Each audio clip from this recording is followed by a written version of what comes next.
في إحدى قرى محافظة المنوفية كانت فاطمة ست بسيطة اتجوزت وهي عندها 18 سنة من عبد الرحمن، شاب طيب بيشتغل نجار على قده. عاشوا سوا في شقة صغيرة فوق سطح بيت أهله، وبدأوا حياتهم بالمحبة والستر. خلفوا ولد وبنت، وكانت الدنيا ماشية، لا غنى ولا فقر.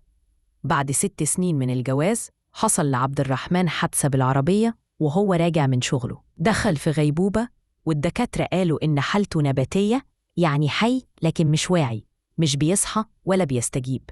الكل قال لها عيشي حياتك، لسه صغيرة، اتطلقي واتجوزي من جديد.